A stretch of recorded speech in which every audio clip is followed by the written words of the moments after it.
حدیث نمبر 6696 حضرت عبادہ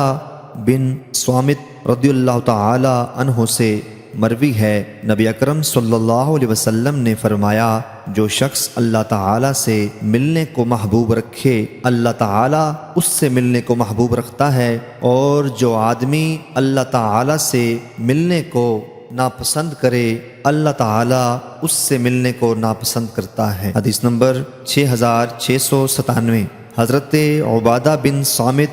رضی اللہ تعالی عنہ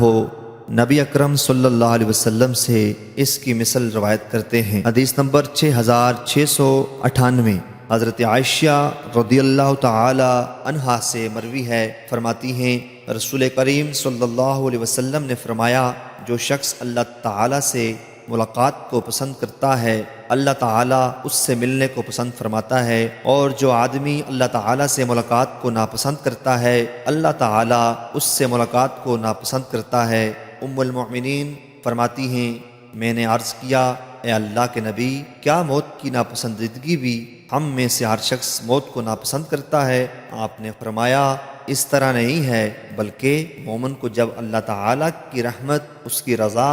اور اس کی جنت کی خوشخبری دی جاتی ہے تو وہ اللہ تعالیٰ سے ملاقات کو پسند کرتا ہے، پس اللہ تعالیٰ بھی اس سے ملاقات کو پسند کرتا ہے۔ اور کافر کو جب اللہ تعالیٰ عذاب اور اس کی ناراضگی کی خبر دی جاتی ہے تو وہ اللہ تعالیٰ سے ملاقات کو ناپسند کرتا ہے، اور اللہ تعالیٰ بھی اس سے ملاقات کو ناپسند کرتا ہے۔ حدیث نمبر 6699 امام مسلم رحمۃ اللہ علیہ نے اس حدیث کی ایک اور سند بیان کی ہے۔ حدیث نمبر 6700 حضرت عائشہ رضی اللہ تعالی عنہا سے مروی ہے، فرماتی ہیں رسول اکرم صلی اللہ علیہ وسلم نے فرمایا، جو شخص اللہ تعالی سے ملاقات کو محبوب رکھتا ہے اللہ تعالیٰ اس سے ملاقات کو پسند کرتا ہے، اور جو اللہ تعالیٰ سے ملاقات کو ناپسند کرتا ہے اللہ تعالیٰ اس سے ملاقات کو ناپسند کرتا ہے، اور موت اللہ تعالیٰ کی ملاقات سے پہلے ہے۔ حدیث نمبر 6701 حضرت عائشہ رضی اللہ تعالی عنہا بیان کرتی ہیں کہ رسول اکرم صلی اللہ